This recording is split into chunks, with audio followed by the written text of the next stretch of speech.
What the flip was that joint, bruh? All right, so I don't even know where to begin. So this episode started with, the realization that Barry got his speed force back, but Barry was just inherently predicting everything. And it wasn't just, understanding what somebody was going to say before they say it, but like he brought it down to a science. And it's like, how, first, well, I'll tell you that before the episode even started, it's like they gave a memorial for the Wells, and like Barry made a conversation, with everybody, and then he had a conversation with your boy Joe, and he was basically like, lately his enemies has been using his heart against him in the worst possible ways. And that's more of a hindrance than anything. And yo, straight up for Grant Gustin, bro, shout out to him, man. Like it was weird because Joe said, like, I can tell what's going on, but I couldn't see it. Like us as the audience, we couldn't really see. We knew he was definitely in distress, but we couldn't really physically see it. But then all of a sudden, when Joe walked away, like there was just like this tear just well from it. And I was like, yo, your boy Grant Gustin can just act his tail off.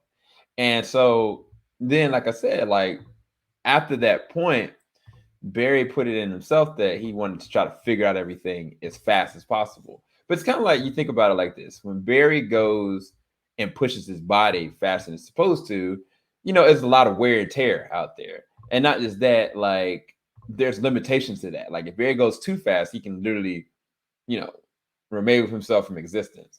But when it comes to this is kind of like a rare kryptonite episode, because for all Barry's talent and speed and stuff, like Barry's very smart.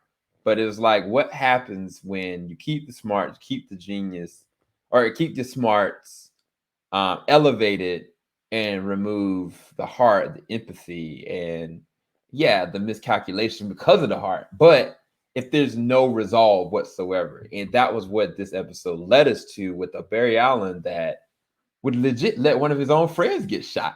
He literally attacked his own. Like it was when I knew it was when it was getting bad in the episodes, when he was having a conversation with Cisco about the possibility, the playing the odds with this or that. And then he called two of their friends expandable.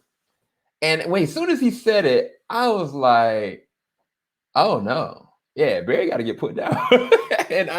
and like from that point on, like this episode turned to like, oh, I'm really actually really loving this season so far, because the first episode they just freaking up. We're gonna off the one of the Wells, or the Wells in and of itself, even though that end credit scene, this one's really weird, and I don't know what the heck that means. But even deeper than that is the fact that when in this episode and in last episode, yes, they still have the same villain technically, but this isn't like a villain of the week kind of thing. Like no, like this is Barry having an imbalance, trying to get his wife back, and legitimately crippling his whole family, minus Joe. Like Iris took an L. Cisco took an L. Shout out to Daniel Panabaker. Yo, they did something with Daniel Panabaker in this episode that I was like, this is the bee's knees. As soon as I saw that Velocity X, I was like, oh, it's about to be one of those episodes. And I ain't gonna lie, man, this is probably better than the first episode. And the first episode was really good.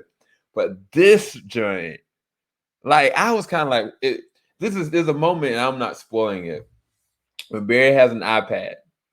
That's all I'm gonna say. And when he kept on pushing that, but I was like, fam, this is crazy. And it was so freaking sad. Like, there's a moment at the end of the episode that I was like, oh my God.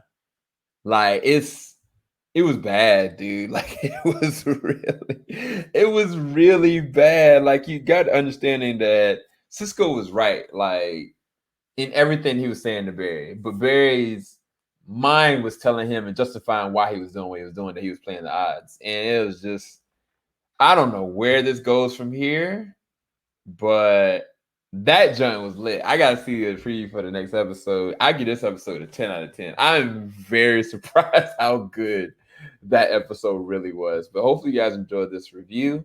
I'll talk to you guys a bit later on. Keep it locked. JVS, we ain't gonna stop. Peace, guys.